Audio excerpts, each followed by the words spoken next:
Hello students, आज हम discuss करेंगे कि डाइवर्जेंस और कर्ल क्या होता है वेक्टर पॉइंट फंक्शन का। पहले समझते हैं कि वेक्टर पॉइंट फंक्शन क्या होता है। तो वेक्टर पॉइंट फंक्शन एक ऐसा फंक्शन होता है जिसके स्पेस के हर एक पॉइंट पर एक वेक्टर असाइन होता है। क्या मतलब, चलिए एक एग्जांपल से समझते हैं। मतलब कि अगर पानी फ्लो कर रहा है तो उसके हर एक पॉइंट पर स्पीड और डायरेक्शन अलग अलग हो सकते हैं या सेम भी हो सकता है। तो उसको हम कैसे फाइंड करते हैं, उसको फाइंड करने के लिए हम वेक्टर पॉइंट फंक्शन का यूज करते हैं। तो वेक्टर पॉइंट फंक्शन होता किस तरह से, जिसमें हमारे पास में क्या है, एक एफ वेक्टर है, ठीक है, जिसमें हमारे पास में वेरिएबल्स एक्स वाई जेड कोई से भी वेरिएबल्स हो सकते हैं।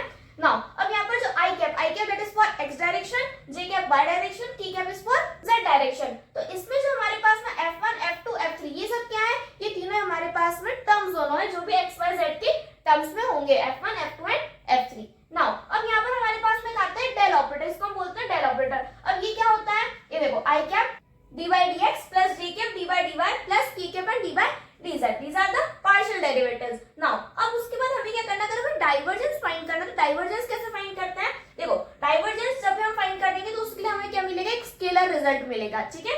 नाउ अब इसको फाइंड कैसे करते हैं, अगर हम इन दोनों का एफ वेक्टर का और डेल ऑपरेटर का अगर डॉट प्रोडक्ट कर लेंगे तो हमें क्या मिल जाएगा, डाइवर्जेंस। और अगर हम इन दोनों का क्रॉस प्रोडक्ट कर लेंगे तो हमें मिल जाएगा कर्ल। अब डॉट प्रोडक्ट अगर हम करेंगे तो देखो डॉट प्रोडक्ट करने के लिए हम क्या करते हैं, जो हमारे पास में आई कैप दो, फिर जो भी हमारे पास जे कैप होते हैं इनको हम हटा देते हैं। जो इनके जो टर्म्स दोनों होती है उन दोनों का हम क्या कर देते हैं, मल्टीप्लिकेशन कर देते हैं। तो यहाँ पर F1 का इसके साथ हो जाएगा, F2 का इसके साथ और F3 का इसके साथ में, ठीक है। तो यहाँ पर हो गया जाएगा, हम F1 का x के रिस्पेक्ट में डिफरेंशिएट करेंगे, F2 का y के रिस्पेक्ट में डिफरेंशिएट करेंगे और F3 का z के रिस्पेक्ट में डिफरेंशिएट करेंगे और उनका जब हम ऐड कर देंगे तो हमें क्या मिल जाएगा, डाइवर्जेंस मिल जाएगा, ठीक है।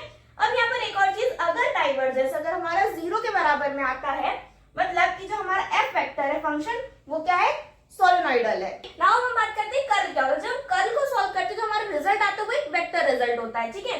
अब इसको जब क्रॉस प्रोडक्ट करेंगे तो क्रॉस प्रोडक्ट में हम क्या करेंगे, आई जे के कैप, इन तीनों को हम पहले ऊपर लिखेंगे, इसमें हम क्या करेंगे, डिटरमिनेंट का यूज करते हैं। कर्ल हम कैसे फाइंड करेंगे, फिर क्रॉस प्रोडक्ट हम कैसे फाइंड करते हैं, क्रॉस प्रोडक्ट फाइंड करने के लिए हमें डिटरमिनेंट का यूज करना होता है। नाउ अब इसमें हम पहले आई जे कैप लिख देंगे, देन उसके बाद हम क्या करेंगे, जो हमारे पास पार्शियल डेरिवेटिव्स है उनको लिखेंगे, then F1 F2 and F3 इन तीनों को हम यहाँ पर लिख देंगे और फिर जब डिटरमिनेंट को सॉल्व कर लेंगे तो हमें क्या निकल कर आ जाएगा, कर्ल निकल कर आ जाएगा। अब ना यहाँ पर अगर हम इस कर्ल की वैल्यू अगर 0 के बराबर में आती है तो हम बोलेंगे जो हमारा F वेक्टर है वो क्या है, इररोटेशनल है, ओके। एक और चीज कि जो हमारा डाइवर्जेंस होता है, डाइवर्जेंस हमें स्पीड के बारे में बताता है और जो कर्ल होता है वो हमें रोटेशन के बारे में बताता है। आई होप आपको समझ में आया होगा। अगर आपको इस टॉपिक का फुल एक्सप्लेनेशन चाहिए विद एग्जांपल्स तो मैंने इस पर डिटेल वीडियो बनाया है, लिंक डिस्क्रिप्शन में वहां से आकर उसको देख सकते हैं। और इस टाइप के एग्जाम ओरिएंटेड कांसेप्ट्स के चैनल को सब्सक्राइब करना ना भूलें।